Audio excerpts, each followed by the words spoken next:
Coins, joysticks and people. The arcade.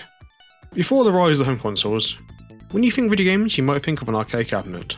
But as someone in my early 30s, even as a kid, standalone arcades were a dying breed. But today arcades still exist somewhat in Japan. So join me to take a look at what arcades are like in Japan in the year 2023. Also it's time to do a bit of a call to action, like, subscribe and all that general things. Let's begin with said video. So yeah, in April of this year I travelled to Japan and did some things. One of the things I did was take a look at some Japanese arcades. You can also expect some other videos on the channel going forward about my trip.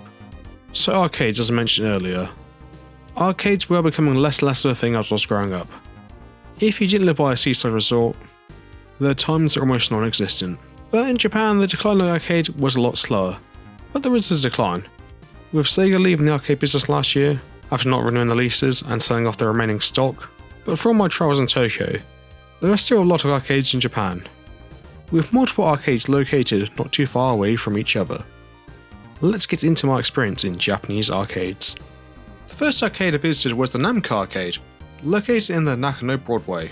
This is where I captured the majority of my footage. This Namco Arcade consists of two floors. Over half the first floor consists of claw machines, which takes up majority space at most of the arcades I've visited on my trip. But the rest of this arcade is filled with a variety of different arcade machines. I would also like to say, I was filming these videos on a GoPro and sometimes my phone, trying to be somewhat discreet since I'm not sure I was meant to be filming in some of these locations. I'll go into that a bit later in the video. So be aware this means some of my footage may have some glare, albeit some slightly strange angles at points. I'll try and do my best with that in post, just so you know. The first arcade game I played was Jojo's Bizarre Adventure Last Survivor, which is a third-person action battle royale game based around the Jojo's Bizarre Adventure franchise. This is a game you struggle to come across outside of Japanese arcade, but being a fan of the franchise, it's one that I instantly gravitated towards. This game is a 20-person battle royale, featuring playable characters from JoJo Parts 3 through to 6. The games I played seemed to be mostly populated by bots, with some human opponents. This was my best guess, since my Japanese is very limited, especially when it comes to reading it.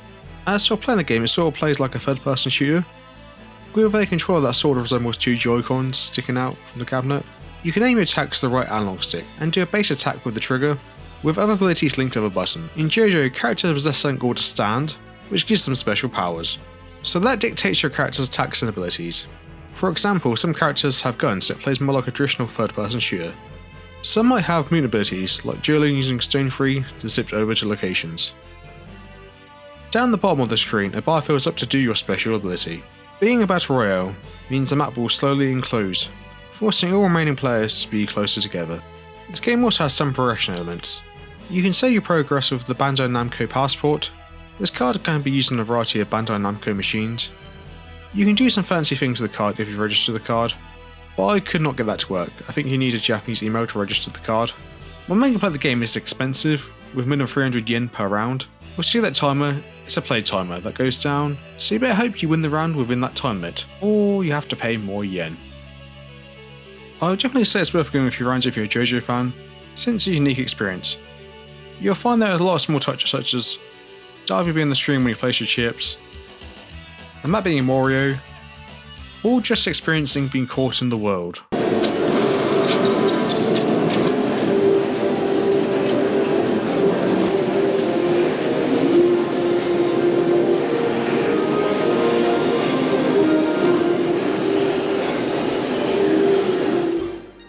Next game I played was Dragonball Zenkai Battle. I had very little idea what I was doing in this game. Well, mostly how to do attacks. It kind of plays a bit like Xenoverse or the other Dragon Ball 3D fighters, but I felt this game didn't really stand out from those other games, so it wasn't really a unique experience. If you played any other Dragon Ball 3D fight in the past 15 years, you basically played this.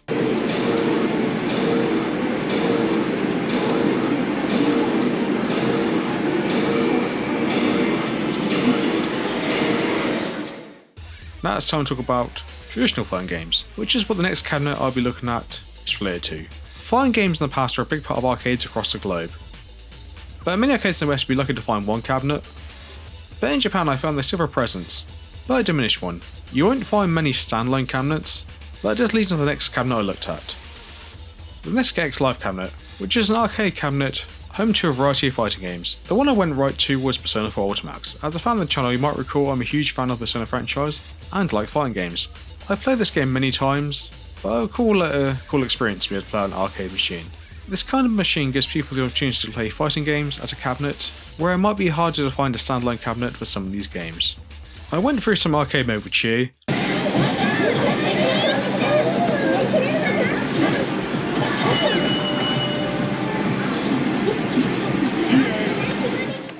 Then I hopped over to Street Fighter 3 Third Strike, which is why I have to now say, I'm not very good at Street Fighter, and I've hardly touched 3, so of course I lost the first match in arcade, so it seemed like a time to move on to another arcade machine. Next I go to a similarly lit different cabinet, that had a bunch of different games to choose from. I don't know what the cabinet was called. For some reason I chose Guilty Gear Xrd Rev instead of Strive. I made another mistake and chose online play, which of course no one was playing online, so I was stuck in the training mode for a long time before it timed out. It's rhythm game time as I play Chunithm Sun.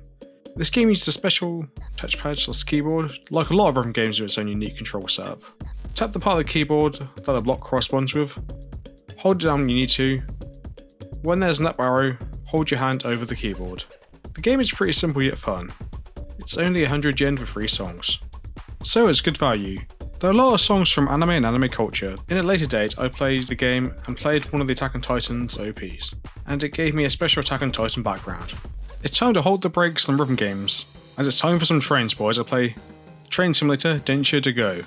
It's quite a complex simulator that has its own booth. I found it difficult just navigating to the driving part of the game. This game was to be very complicated even if I knew Japanese, so that's to say I failed at parking the train. If you're into trains you'll probably love this.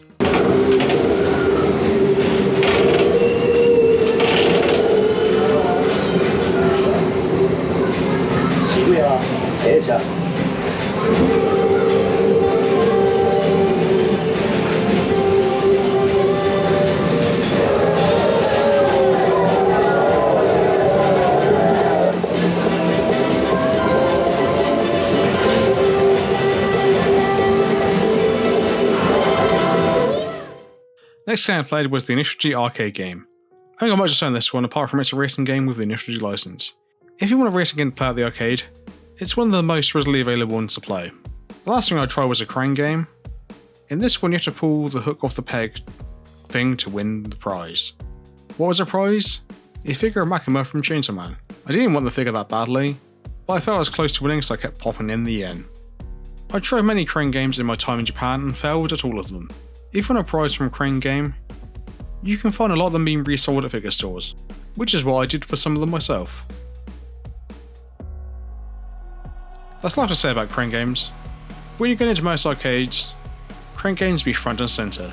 Sometimes in multi-floor arcades, you even find that the first 2 or 3 floors are just crane games. So it's safe to say that they're revenue drivers for arcades. Like I said, I found myself in a Taito Station arcade in Asakusa near the Senjo.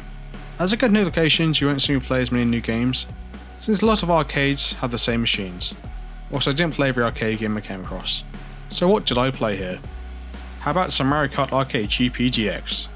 This was not too new experience for me, since the version of this arcade game is somewhat regularly available to play in the UK. Not sure how close the versions are, but it's Mario Kart, it's fun. But there's progression tied to that lovely Namco Bandco passport, so you need to unlock characters and karts.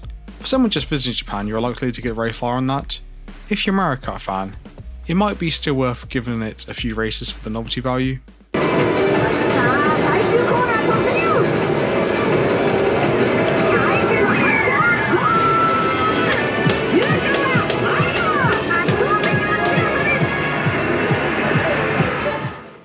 It's time to start blasting with House of the Dead Scarlet Dawn. The only light gun game I found on my trip. House of the Dead is a long-running arcade franchise. I was having a good time with it, for the very short time I played it, because I very quickly died. But hey, if you want a light gun game, this is the one you're most likely to find currently. Clear one deck.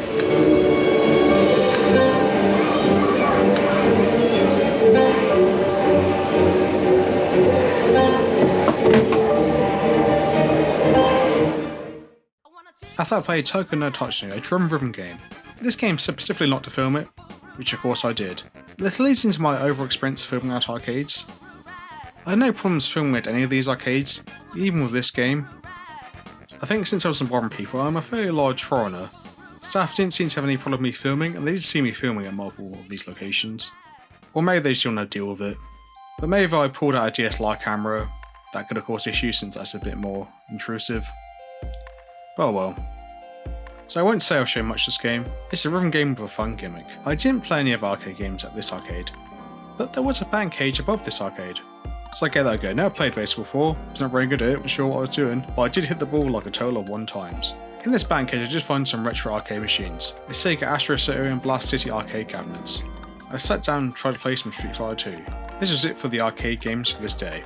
No arcade games the next day, but I did go to a huge Gashapon location in Ikebukuro. But this will be a standalone video coming soon. If you're watching this in the future, I'd like to find a link on the screen now, and also in the description. The next arcades I went to was in Akihabara. I recorded footage at several arcades in this area. First I went to do some rhythm games. I played Guitar Freaks, which is basically Guitar Hero. The other rhythm game I played was ONGEKI, or Bright Memory. This was a crazy bullet hell rhythm game with a lever. You also control a chibi anime girl. It was just fun. There's just a lot going on. It seems like you have to put a lot of time into it to master it, or to even understand a lot of its mechanics.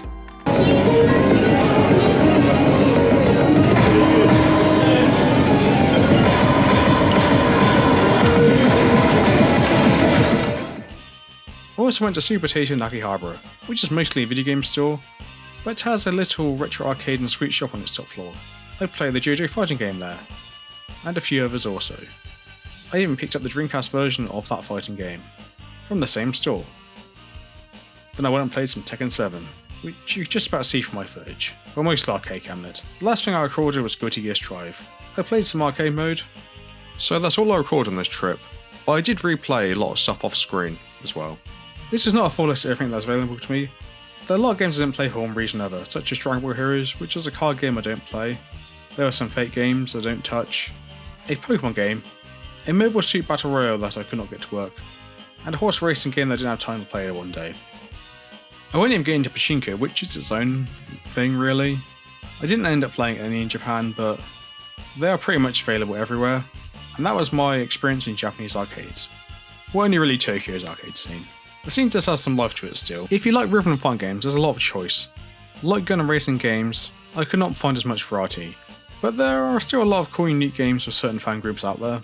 I hope to go back and explore more of these arcades one day. So that video is over now. There will be more videos about my trip to Japan coming up shortly in the longer format like this, and also some shorts as well. So subscribe and stuff like that and keep watching. But that is it for this video. Stop blurring. Oh, screw it. That'll do.